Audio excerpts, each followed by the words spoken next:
Mummy जी, मैं पूरे दिन हाथ में झाड़ू लेकर नहीं घूम सकती।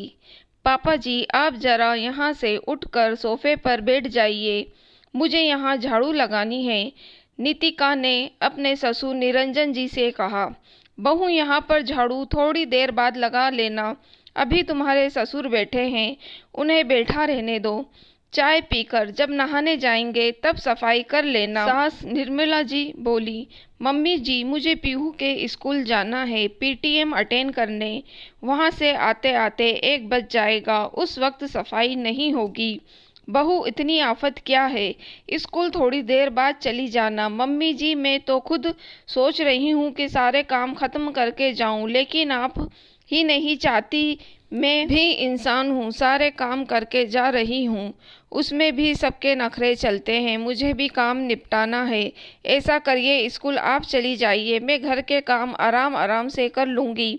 रोजाना ही सुबह को सफाई का समय इसी तरह की झिकझिक से परेशान निकिता आज बोल ही पड़ी। उसे देर हो रही थी, अभी काम भी बहुत पड़े थे।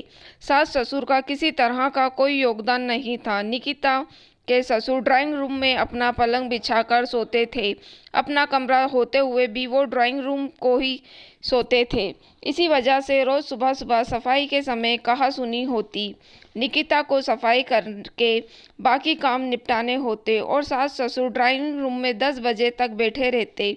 इस बीच अगर कोई मेहमान आ जाता तो भी गलती निकिता की ही निकलती कि वो ड्राइंग रूम को समय पर साफ नहीं करती।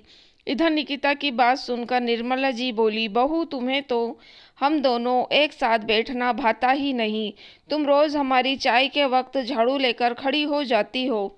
मम्मी जी, आप कमरे में भी बैठ सकते हैं, लेकिन आप जानबूझकर यहाँ बैठते हैं, जिससे मैं पूरे दिन सफाई का ही काम करती रहूँ। लेकिन अब मैं रोज रोज इस झिकझिक से तंग आ गई हूँ, मुझे भी घर के बाकी काम भी करने होते हैं। कल मैंने पड़ोस में आने वाली काम वाली बाई से बात की थी।